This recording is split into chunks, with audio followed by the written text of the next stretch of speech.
ഒരു ഓക്കെ ചിന്താഗതി നമ്മളിൽ വളർത്തിയാൽ പല പ്രശ്നങ്ങൾക്കും പരിഹാരം കണ്ടെത്താൻ നമ്മളെ കൊണ്ട് പറ്റും. പല വിധത്തിലുള്ള നെഗറ്റീവ് കമന്റുകൾ കേൾക്കുന്നവരാണ് നമ്മിൽ പലരും. പല കമന്റുകളിലും നമ്മൾ ഒത്തിരി നിരാശരായി പോകാറുണ്ട്. പലർക്കും ചെയ്യണമെന്ന് ആഗ്രഹമുണ്ട്, പക്ഷേ നെഗറ്റീവ് കമന്റുകളെ ഭയന്നൊക്കെ നമ്മൾ ചെയ്യാതിരിക്കുന്നുണ്ട്. ഒരു ഓക്കെ ചിന്താഗതി നമ്മളിൽ വളർത്തിയാൽ ഇതിനെയൊക്കെ അതിജീവിച്ചു പോകാൻ നമ്മളെ കൊണ്ട് പറ്റും.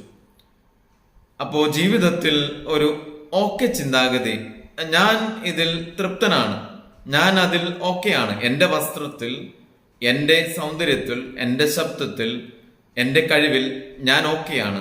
ആ ഒരു ചിന്താഗതി, ഓക്കെ ചിന്താഗതി നമ്മളിൽ വളർത്തി ജീവിതത്തെ ധൈര്യപൂർവ്വം സന്തോഷത്തോടെ മുന്നോട്ട് കൊണ്ടുപോകുക. നെഗറ്റീവ് കമന്റുകൾ ഈ ഓക്കെ ചിന്താഗതി കൊണ്ട് അതിജീവിക്കാനായിട്ട് പരിശ്രമിക്കുക. Keep going, happy life.